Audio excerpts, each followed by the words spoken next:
நம்ம இன்றைக்கி உருளைக்கிழங்கு கூட்டு எப்படி பண்ணுறதுன்னு பார்க்கலாம். அதுக்கு முன்னாடி நீங்கள் இன்னும் மதுரை பொண்ணு சேனலை சப்ஸ்கிரைப் பண்ணாமல் இருந்தால் மறக்காமல் சப்ஸ்கிரைப் பண்ணிக்கோங்க. வாங்க வீடியோக்குள்ளே போகலாம். அதுக்கு நான் இப்போது 1/4 கிலோ உருளைக்கிழங்கு எடுத்திருக்கேன். இதை இந்த மாதிரி நல்லா வேக வச்சு எடுத்து வச்சுக்கலாம். இப்போது இந்த மாதிரி அதை கட் பண்ணி எடுத்துக்கோங்க.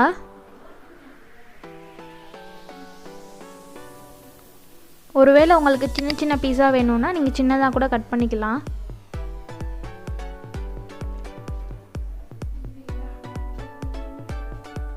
அவ்வளோதான், இந்த மாதிரி கட் பண்ணி எடுத்தாச்சு. இப்போ நம்ம ஒரு கடாயில் எண்ணெய் ஊற்றி கடுகு போட்டுடலாம். இப்போ நம்ம கருவேப்பிலை போட்டுடலாம். இப்போ நம்ம ஒரு ஸ்பூன் சோம்பு போட்டுக்கலாம். போட்டுட்டு அதை நல்லா கிண்டி விட்டுருங்க.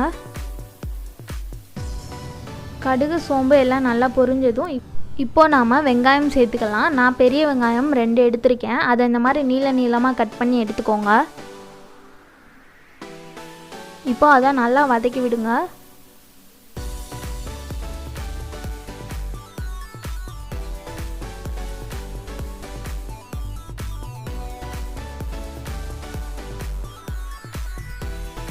இப்போ நாம் இஞ்சி பூண்டு பேஸ்ட்டு போட்டுடலாம்.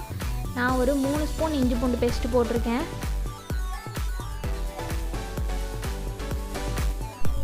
ஓகே, அந்த ஸ்மெல்லெல்லாம் நல்லா போகிற மாதிரி நல்லா வதக்கி விடுங்க.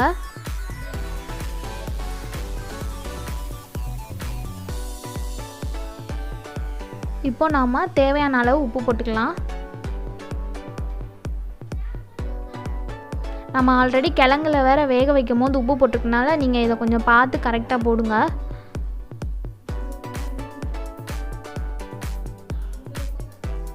இப்போ நான் சிக்கன் பவுடர் 2 ஸ்பூன் எடுத்திருக்கேன். நான் ஆச்சி சிக்கன் பவுடர் எடுத்திருக்கேன். அடுத்ததாக 1 ஸ்பூன் மிளகாய் தூள் போட்டுக்கலாம்.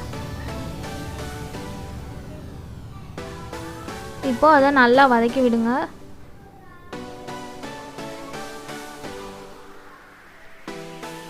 அவ்வளோதான், இப்போ நம்ம வெட்டி வச்சுருந்த கிழங்க போட்டுடலாம்.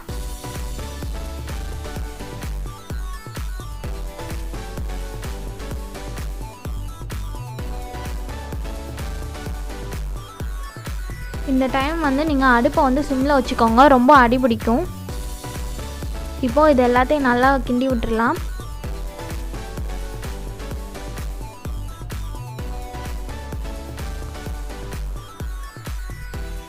இப்போ எல்லாம் நல்லா மிக்ஸ் ஆகிடுச்சு. இப்போ நாம் பட்டாணி எடுத்துக்கலாம். அதை நான் வேக வச்சு எடுத்து வச்சுருக்கேன். 100 பட்டாணி எடுத்திருக்கேன், அதை போட்டுக்கலாம்.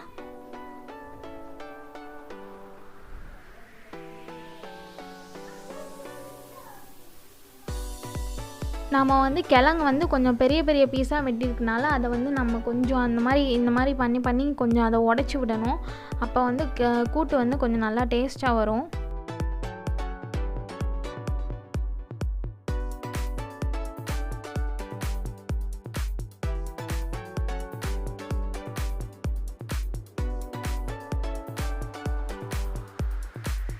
அவ்வளோதான், இப்போ ஒரு 5 நிமிஷத்துக்கு நல்லா அதை வதக்கி விட்டுட்டே இருங்க. அவ்வளோதான், இப்போ நாம் கொத்தமல்லி போட்டு இறக்கிடலாம்.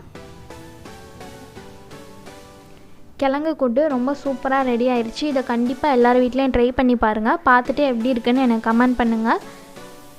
அண்ட் மதுரை பொண்ணு சேனலை சப்ஸ்கிரைப் பண்ணுங்கள். தேங்க்யூ.